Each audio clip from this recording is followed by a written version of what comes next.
In light of today's headlines featuring Home Affairs Secretary Michael Pezzullo, how do we ensure that Australia's intelligence and security interests remain free from political interference?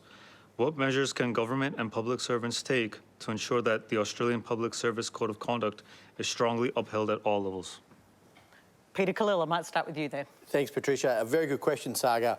I actually spoke to the Home Affairs Minister, Claire O'Neill, this morning, and she informed me that there was a decision made to ask the Secretary to stand aside and also referred an investigation to the Australian Public Service Commission.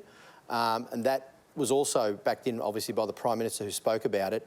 There's a real need there to act swiftly, obviously with such serious allegations in the reporting we've seen over the weekend. And the reason for that is partly what you alluded to. Impartiality, non-partisan advice, apolitical advice. These are fundamental principles of a good public service, and so anything that threatens that needs to be acted on very, very swiftly, and that's what they've done. I think I saw also the Prime Minister was very keen on expediting that investigation and having those findings be brought forward so that they can make a decision on that. So that's really important that they've taken that action today. George Brandis has written that no minister, Labor or Liberal, could trust him again. Do you agree? Could you trust him? This is a decision for the government, for the Prime Minister and the Home Affairs Minister with respect to that particular individual. I'd let the Australian Public Service Commission run its course because, as Saga alluded to, they will be looking at any breaches of the Australian Public Service Code. OK, but we've seen the text messages. They're really explicit. It's not confusing what's going on here. Do you think it's appropriate? Then the findings will be decided Can you see how by the Public Service Commission. Defended? I think it's important, though, Patricia, that we're the adults in the room. We conduct a proper investigation. We let the Public Service Commissioner hand down the findings to the Prime Minister and to the Home Affairs Minister, and for the government to make that decision on that basis. There's proper processes here, and we're going to do that. That's partly why I was talking about the importance of the public service, the separation of powers, the role and responsibility of public servants versus the executive. I was a former public servant myself. Would you have done this? Public service. Well, I was taught to give frank and fearless advice and give apolitical and impartial advice to the government of the day in the nation's best interest. Was this apolitical? Well, I'm not going to make a judgment. I'm going to let the Public Service Commissioner make that judgment. I think that's important that those findings are handed down. I think it's important that the government acted very, very swiftly this morning to take that action. Senator Paul Scarr, do you think he can really survive this? Well, I think there is a process, PK, that has to be respected. So I think it was absolutely appropriate that he has stood down for the duration of the inquiry, and I agree with Peter. I think it's very important that the inquiry is expedited.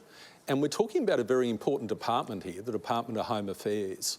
So I think it's absolutely vital that this process go through to a conclusion as soon as possible, and there's some certainty for the department in terms of its future leadership. Is this the right process, Larissa?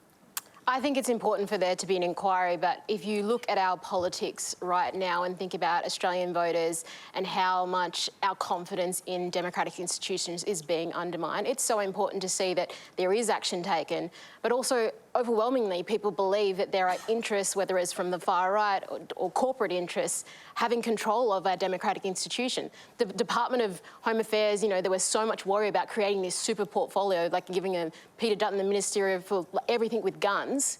And now you have all of these text messages, this kind of things that people believe is happening in our politics is right there for people to see. So we're talking about how we have faith in these institutions, and that goes to the amount of mis and disinformation in responses like COVID. There are so many different things that impact, but we need to get rid of him. I don't see how he can maintain a place in the public service. Tom, do you think he can stay?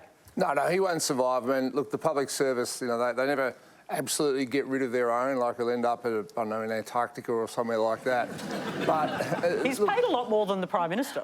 Well, he is, but that just makes it a whole lot worse. I mean, as you know, as we heard before, you've got to be frank and fearless. I did a degree that was supposed to train public servants. I mean, thank God I never became one. But you know, the idea was you would serve whatever government there was of the day, and you had to do that to the best of your ability.